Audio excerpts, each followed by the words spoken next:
Welcome to the creative community. I'm your host David Starkey, and today we're leaving the friendly confines of Studio A at the Santa Barbara Channels to come up here to the home of Ray Cirerol, a longtime member of the creative community artistic staff. Ray is a dedicated community activist. He's also a brilliant set and lighting designer, as viewers will know. Today we're going to get to know Ray a little bit better as a painter.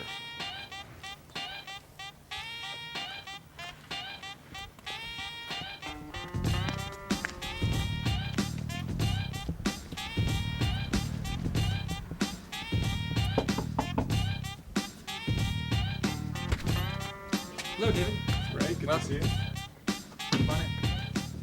So Ray, your house is full of art everywhere you look, but I'd love to hear a little bit about specific pieces. This is right inside the door. What are we looking at here? This here is actually was inspired by my brother-in-law's mother, and this takes place actually in the home, in the kitchen of the home that I was raised in Lincoln Heights, Los Angeles. I placed the theme here is the woman who's making quesadillas out of government cheese, and that's what this gray box symbolizes. And throughout my paintings, you'll always see the religious faith of each individual in Catholicism within Chicanos, Latinos, Mexicanos is an important element in our culture. And you have the image of the Virgen of Guadalupe, so you have this strong vertical coming down and taking me into the photograph.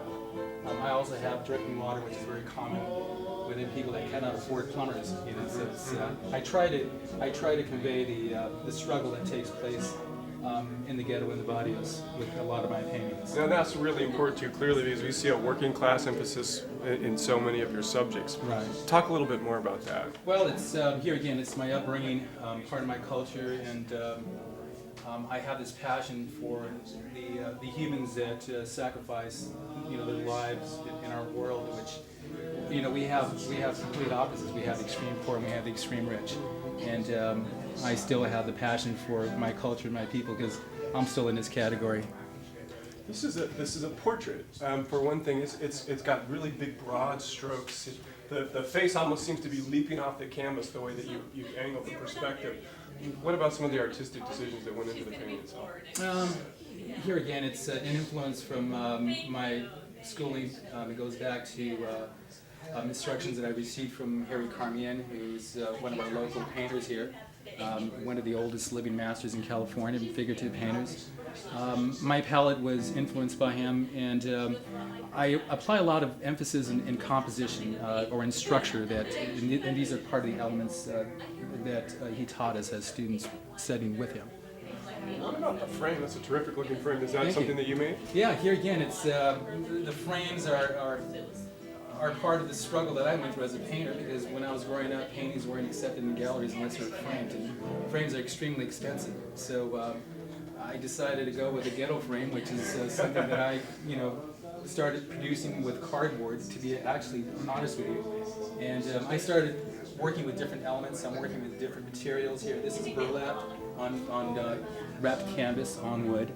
And a lot of my paintings have wood in, underneath the structure, or foam core that I wrap with canvas and apply gesso, and then we go on with the paint.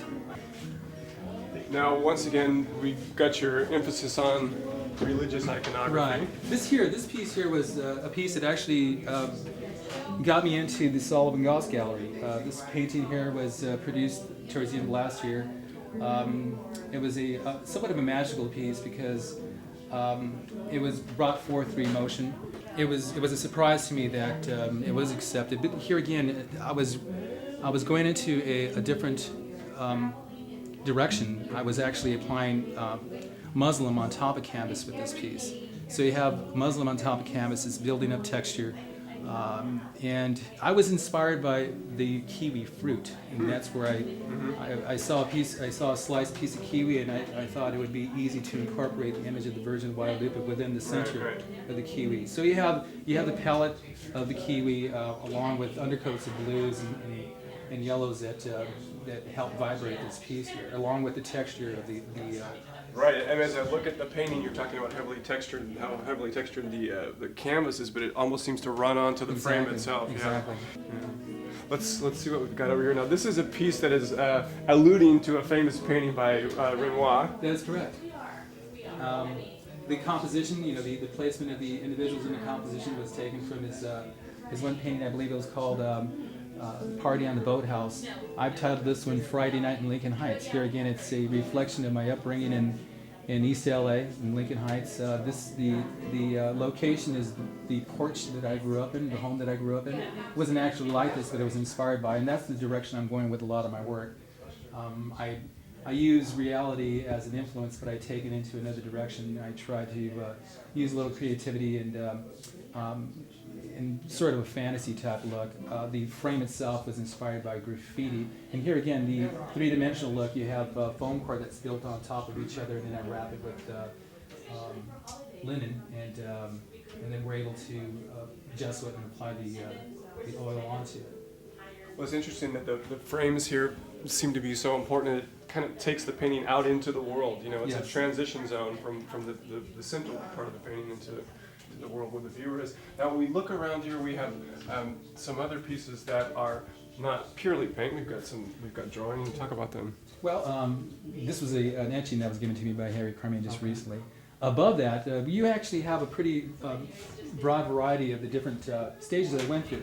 This here was painted back in '92, and this is, I actually started working with, I was influenced by retablos, and those are works of art that are done on wood.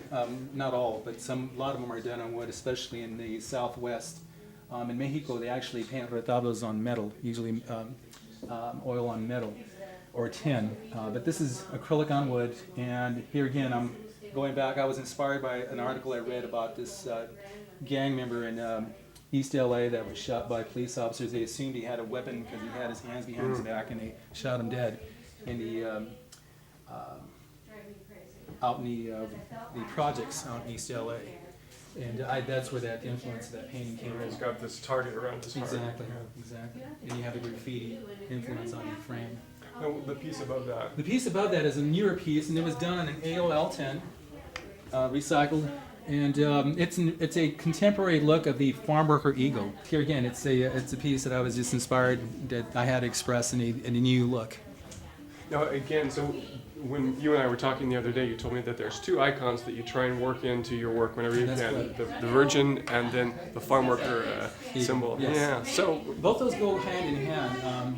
Whenever there's that fight in the fields, you'll always see the campesinos or the farm workers, you know, on strike or on marches, and you'll see those two icons. You'll see the symbol of the farm worker eagle, which is the takeoff of the eagle itself that symbolizes Mexico. And then you have the faith, the image of the Virgin of Guadalupe.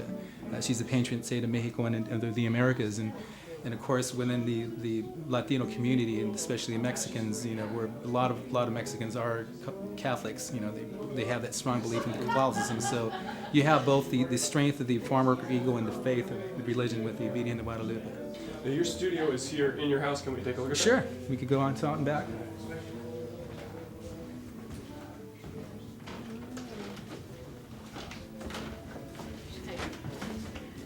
We're here in your studio now, and we've got a really big painting.